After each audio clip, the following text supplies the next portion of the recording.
السلام عليكم. نبقاو ديما في لو موديل دو بيولوجي سيلولار. عندنا في الشابيتر الاول لو كور نيميرو 5. على واش نهضروا بربي ان شاء الله في هذا لو كور حنهضروا على الترونسبور ممبرانير. دونك قبل ما نبداو في هذا لو كور يعني بيسكو هو المشكل تاعو انه تتخلط لكم ما بين لي تيب تاع الترونسبور ممبرانير. دونك حبيت ندير لكم هذا البلان قبل ما نبداو لو كور. دونك واش عندنا ترونسبور ممبرانير وشنو هما لي تيب اللي كاينين فيه. كاين فيه ترونسبور باسيف ما يحتاجش طاقه، وترونسبور اكتيف يحتاج طاقه. من بعد التفاصيل حنفهمهم بيان. دونك عندنا ترونسبور باسيف واش فيه ديفيزيون سامبل، وفيه نوع تاع ديفيزيون فاسيليتي، وفيه لوسموس. واما بالنسبه للترونسبور اكتيف فيه لي بريمير وفي السكوندير. دونك ديروا كابتور لهذا لو بلان وتبعوا معايا الشرح. دوكا كل تيب نشرحوه بيان. دونك عندنا اول حاجه ديفينيسيون جينيرال ترونسبور ممبرانير. دونك دوكا نقرا لكم الباراغراف ومن بعد نشرح. عندنا لي ممبران cellulaires ont une perméabilité sélective qui leur permet de contrôler l'entrée et sortie des différentes molécules et ions entre le cytoplasme et le milieu extérieur. Les membranes ne sont perméables en fait que petites molécules hydrophobes où le passage des autres molécules nécessite des protéines transmembranaires. Le perméase au canon ionique. Le passage de substances à travers le membrane peut se faire par transport passif sans dépense d'énergie, ou le transport actif avec dépense d'énergie. Donc, la membrane plasmique contient aussi des récepteurs de surface pour différents lésions hydrosolubles, exemple hormones et neurotransmetteurs. Donc, واش حاب يوضح لي في هذا الباراغراف؟ حاب يقولنا باللي راه لو ترونسبور ممبرانير بيرميابل يعني يسمح بالنفاذيه، بيرميابل يعني النفاذيه او بيتي موليكول هيدروفوب يعني يسمح لي بنفاذيه الجزيئات الصغيره القابله للذوبان في الماء. يعني عفوا هيدروفوب يعني كارهه للماء. دونك ركزوا على النقطه الاولى انه بيرميابل او موليكول او بيتي موليكول هيدروفوب. النقطه الثانيه انه يسمح لي بالباساج دي زوتر موليكول مي لو باساج هذايا حيعود عن طريق لي بروتين ممبرانير. وهادو حسب النقل تاع لي بروتين ممبرانير في دو تيب. عندنا لو تيب تاع لو ترونسبور باسيف ولا لو ترونسبور اكتيف. دونك على حسب الحاله اللي رانا فيها. لي بروتين موليكول عفوا لي بيتي موليكول هيدروفوب. عندنا اكزامبل كيما هادو لو 2 ان 2 سي او 2 غليسيرول ايثر. دونك هادو هما ملاحظه هنا واش قالت لي بلا لو ممبران بلاسميك فيه دي ريسبتور دو سيرفاس يعني فيه مستقبلات. دونك نروح دركا عندنا هذا لا فوتو يوضح لي الفكره تاع لو ترونسبور اكتيف و ترونسبور باسيف. لو ترونسبور باسيف نو ديبونس با دينيرجي ما يحتاجش لا تي بي. كيف ما يحتاج لا تي بي كيما تلاحظوا لهنا اللاعب هذايا مش يبذل مجهود كبير باش تمر لا موليكول. دونك مثل لي هذا الحاجز هذا بلا بيكوش ليبيديك تاع لا ممبران، وهذه الكره مثلها لي بالموليكول، وهذا هذه الموليكول اللي حتمر عبر الغشاء. كيما تلاحظوا ما تحتاجش ا تي بي. اوكي. اما لهنا لو ترونسبور اكتيف لا تحتاج ا تي بي، تحتاج طاقه لانه تشوف فيه لهنا يجري باش يمرر لي لا موليكول على حسب يعني عبر لو بيكوش ليبيديك. دونك هذه هي الفكره. يعني هذا لا فوتو يساعدكم باش تتذكروا الفرق. الان عندنا دي كونسيبت قبل ما نمروا الانواع تاع الترونسبور ممبرانير. عندنا دي كونسيبت. الكونسيبت الاول هو سولفون بارتي لا بلو امبورطونت دو ميلانج يعني اللي هو المذيب.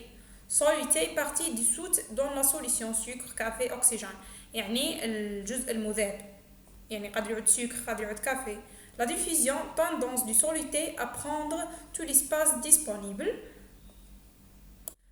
بالنسبة لا solution mélange homogène يعني عبارة عن خليط متجانس.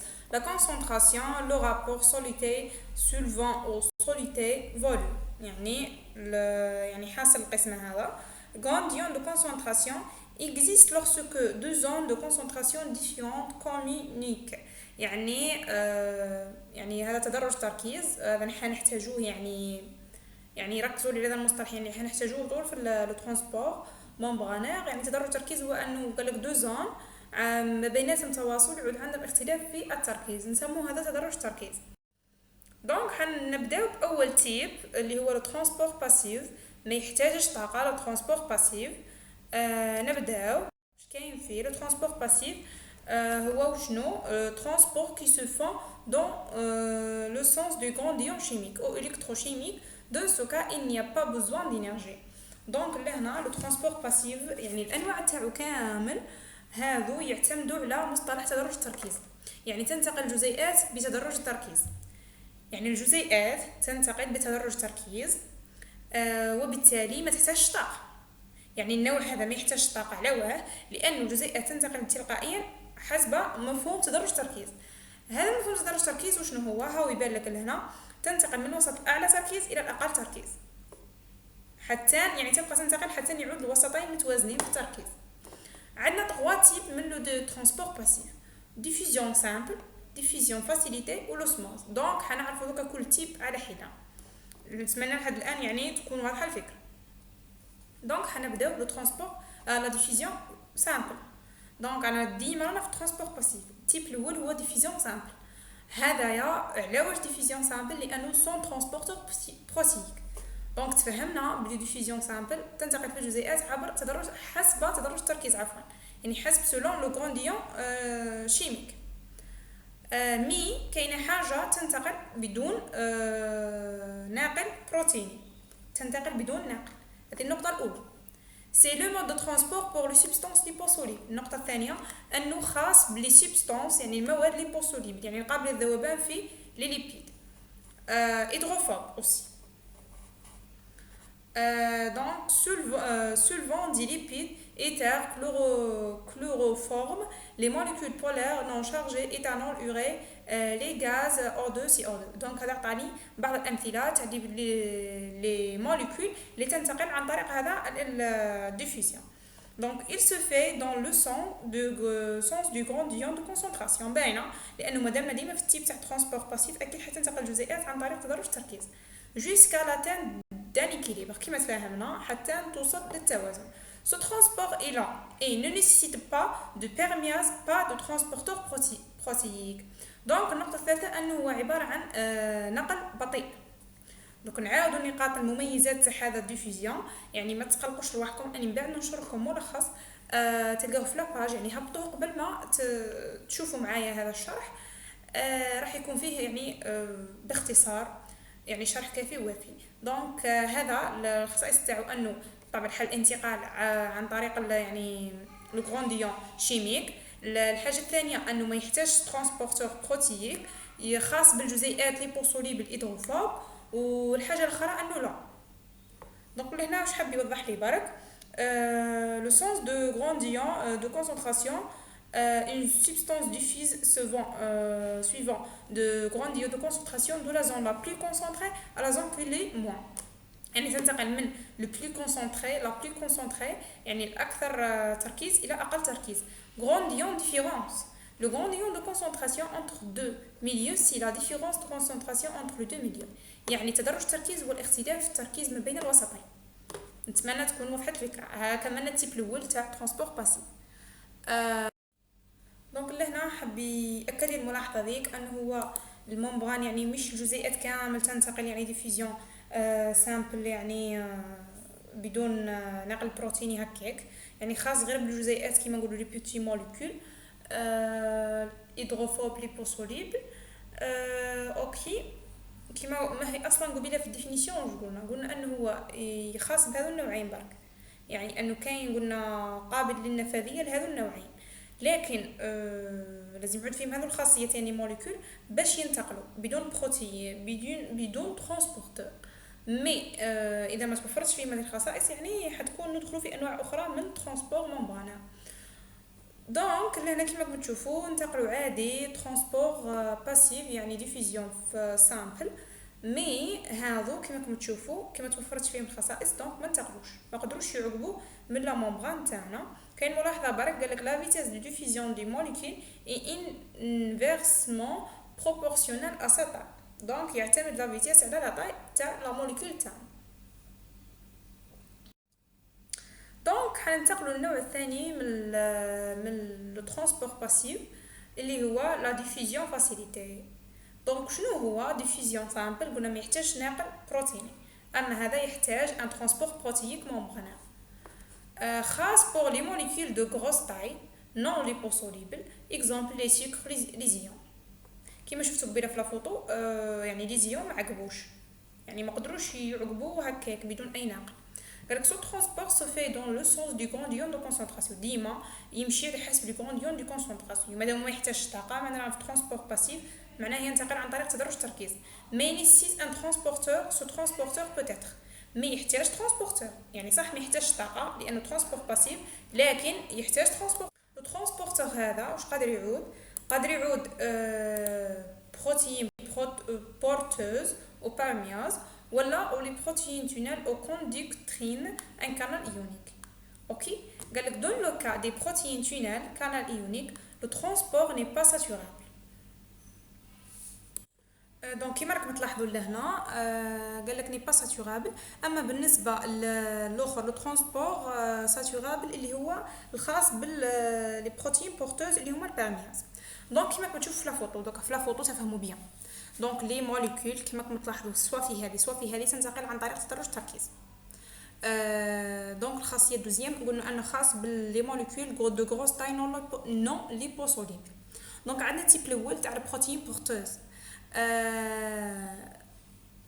لازم كيفاش تلاحظوا انه تنتقل عن طريق تدرج التركيز، وكيفاش انه هذا البروتين شغل اللي لصق لي لا موليكول هنا، هذا يعني ترونسبورتور يلصق لي لا موليكول هنا اللي عندها شغل موقع تلصق فيه ومن بعد تعاود تدخل لداخل، يعني اللي هنا قابل للتشبع، يعني هذا الموقع قابل للتشبع. اما بالنسبه للثاني بروتين تونيل اللي هما لي كانو شغل مفتوحه، يعني عادي دائما مفتوحه، ومجرد ان الجزيئات تدخل عن طريق تدرج التركيز. يعني كما تلاحظوا انه الخاصيه تاع هذا انه ساتورابل، اما هذا ماهوش ساتورابل. دونك هذا هما لي دو تيب تاع لو ترونسبور عفوا لو ديفيزيون فاسيليتي. دونك نروحوا الان للنوع الثالث من لو ترونسبور باسيف اللي هو لوسموز. دونك لوسموز ديما عندي المفهوم تاع تدرج التركيز يعتمد هنايا في الترونسبور باسيف، يعني الترونسبور باسيف اساسه تدرج التركيز. يعني تلاحظوا انه في كل نوع تاع ترونسبور باسيف قاعد نعرف تدرج التركيز. دونك بالنسبه للأوسموز شوفوا كيفاش الحكايه. عنده هو عباره عن باساج دو. اوكي، دونك عندي لهنا ميليو ايبوتونيك يعني اقل تركيز، واما ايبرتونيك يعني مرتفع التركيز، واما هذايا ممبران سيمي بيرميابل يعني قابل يعني تنفذ عبر الجزيئات.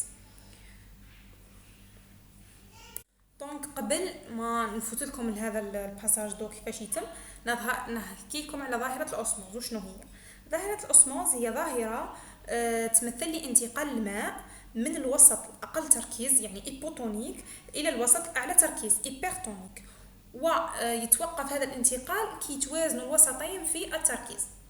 دونك واش حاب يقول لي؟ حاب يقول لي حاجه اخرى من هذه الباراغراف نعاود نقراها لكم، مي المفهوم جينيرال حاب يقول لي بلي راه الباساج دو لون اترافير لي فوسفوليبيد، يعني كيمر لي هكاك يعني عبر الغشاء، يعني تلقاو الانتقال تاعو بطيء لون. لكن لو باساج رابيد اترافير لي كانو ممبرانير سبيسيفيك او موليكول دو، لكن اذا مر لي الماء عن طريق دي كانو ممبرانير سبيسيفيك دو اللي هو اسمهم لي زاكوابورين، حيكون الانتقال تاعو سريع. يعني كاين انتقالين له، يا اما حينتقل هكاك عبر الفوسفوليبيد يعني حيعود لون، اما اذا انتقل عن طريق لي زاكوابورين اللي هما لي كانو سبيسيفيك او هذو يعني ينتقل رابيدمون. دونك كومون لو ترافيرس، نقرا لكم الباراغراف. كومون لو ترافيرس لا ممبران دي سيلول، باساج لون ا ترافير لي فوسفوليبيد ممبرانير كيما كنا نقولوا، لو باساج رابيد ا ترافير دي كانو ممبرانير سبيسيفيك او موليكول دو لي زاكوابورين.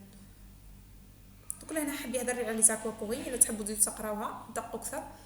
دونك هذه هي لوسموز لي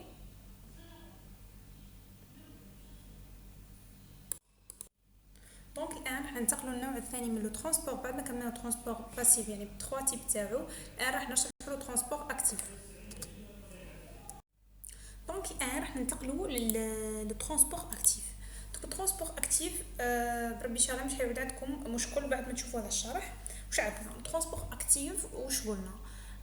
اول حاجه في زوج خاصيات، انه راح ينقل لي عكس تدرج التركيز كونتر لو غرانديون دو كونسونطراسيون، يعني ينقل لي المواد لي موليكول من الوسط الاقل تركيز الى الاعلى تركيز. والحاجه الدوزيام انه يستهلك طاقه. اوكي، دونك باغ اكزومبل هنا انا عندي موليكول راح تنتقل لي من لو ترونسبور تشوفوا هنا لا ديفيرونس ترونسبور باسيف واش صرا كما كنتو تشوفوا ما كان حتى انرجي مي هنا كاينه انرجي الانرجي هذه كيفاش باغ اكزومبل انا هذه موليكول حتخرج لبرا من الاقل اعلى تركيز تحتاج انرجي دونك انا بمجرد ما انه كاين واحد البلاصه يعني سبيسيال تتثبت فيها لا تي بي في الناقل تاعنا دونك بذلك تسمح لي بانه ينقل لي لا موليكول هذه ندخلوا في النوعين تاع لو ترونسبور اكتيف لو ترونسبور اكتيف كاين عندنا بريمير وكاين عندنا سكوندير البريمير شنو هو يستخدم لي دي ترونسبورتور بريمير كيما لي بومب ايونيك كي يوتيليز لا تي بي دونك لي بومب ايونيك كي يوتيليز لا تي بي نسموهم دي ترونسبورتور بريمير لو فونكسيونمون تاعهم يسمح لي بانه نحافظ على تدرج التركيز حاجه باينه دونك انا موليكول كي ننقلها من الوسط الاقل تركيز الى الوسط الاعلى تركيز راح يساهم لي في انه نبقى نحافظ على التوزع تاع الشوارد مش كيف يعني ما عندهمش نفس الكونسنتراسيون بين طرفي الغشاء كيما هنا باغ اكزومبل المثال تاع الانا بلس كا بلس يساهم لي بواش يساهم لي انه تكون الانا بلس التركيز تاعها فابل والكا بلس التركيز تاعها الفي اوكي هنا مثال باغ اكزومبل انا بلس تلقاها مرتفعه لبرا ومنخفضه والكا بلس منخفضه لبرا واما بالنسبه للانا بلس في الداخل تلقاوها الداخل منخفضه والكا بلس تلقاها مرتفعه يعني الانا بلس لبرا مرتفع والداخل منخفض واش صرا انه الناقل تاعي هنايا الا تي بي دارت الاخر تاعها وسمحت لي بانه تنقل لي واسمو الانا بلس من الاقل تركيز الى الاعلى تركيز يعني خرجتها برا دونك هذه هي الحكايه نفس الشيء بالنسبه للكا بلس الكا بلس اوسي التركيز تاعها لبرا منخفض دونك سمحت لي بانه تدخل لي الكا بلس لداخل دونك هذا هو ترونسبور اكتيف بريمير بلا ما تدوخوا راسكم دونك بالنسبه للترونسبور اكتيف سكوندير الترونسبور اكتيف سكوندير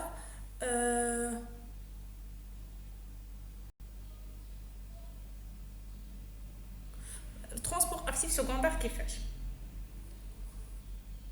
دونك هنا بالنسبه للترونسبور اكتيف سكوندير فيه نوعين فيه لو سامبور و لانتيبور دونك ما يخلعوكمش الاسماء لانه مجرد يعني كي تفهموا المبدا صاحي دونك واش عندي دونك انا في الترونسبور اكتيف بريمير الترونسبور اكتيف بريمير قلنا انه تحتاج طاقه باش تخرج لي من اقل تركيز لاعلى تركيز كما المثال تاع المدخل انا بلس كا بلس مي هنا في لو سامبور والانتيبور لا كيفاش الطاقه تجيبها من بلاصه اخرى كيفاش تجيبها باغ اكزومبل انا يعود عندي الانا بلس البرا مرتفع والداخل منخفض واش حيصير لهنا يصرى انه لو ترونسبورتور تاعي واش يدير يحتاج طاقه باش يخرج الانا بلس من الاقل اعلى تركيز متفاهمين فيها هذه دونك واش عندي الانا بلس يعني بقى محافظ لي انه الانا بلس البرا مرتفع والداخل منخفض متفاهمين فيها دونك ليكزامبل تاعي في لو سامبور هو لو جلوكوز انا بلس دونك انا في لا سولول واش عندي الانا بلس برا مرتفع داخل منخفض دونك عرفنا كيفاش الانا بلس خرج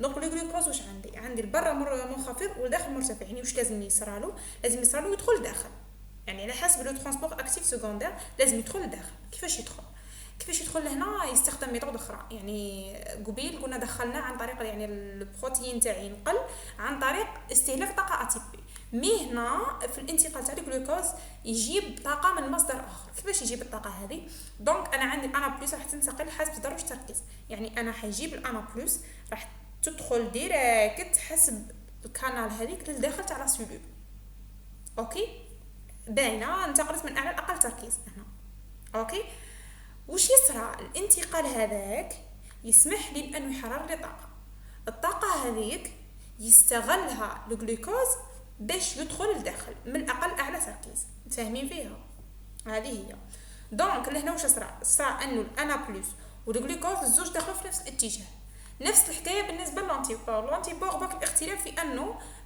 جزيئه تدخل وجزيئه تخرج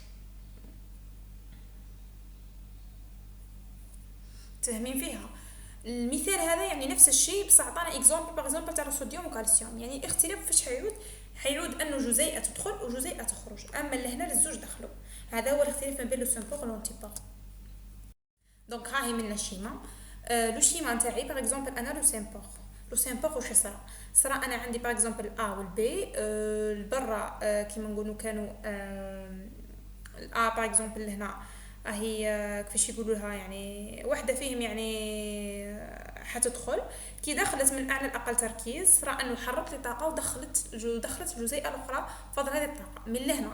باغ اكزومبل نديرو الا دخلت من اعلى الاقل تركيز حركت لي الطاقه هذيك نقلت لي البي من الاقل الاعلى تركيز، يعني لهنا صرا واسمو باسيف، اما لهنا صرا اكتيف. اوكي لهنا سامبل بويسك الزوج دخلوا في نفس الاتجاه. مي لهنا وش صرا انه هاني دخلت تحرير تاع الطاقه هذيك سمح لي انه تخرج البي من اقل اعلى تركيز. تفاهمين فيها؟ لو ترونسبور دو بي énergétiquement défavorable utilise l'énergie de transport d'une autre molécule A énergétiquement favorable. يعني الA كي دخلت حررت لي الطاقه خرجت لي البي، بيسك انا الترونسبورتور تاعي هذايا مش حيقدر يخرج لي موليكول من اقل اعلى تركيز الا باستهلاك طاقه، مستحيل. دوك هنا حاب يدير لي فكره اخرى، جاب الطاقه من مصدر اخر، من مصدر انتقال من اعلى الاقل تركيز تحرر لي الطاقه هذيك يستهلكها في لو ترونسبور تاع لو سامبور و لونتيبور. نتمنى تكون فكره واضحه.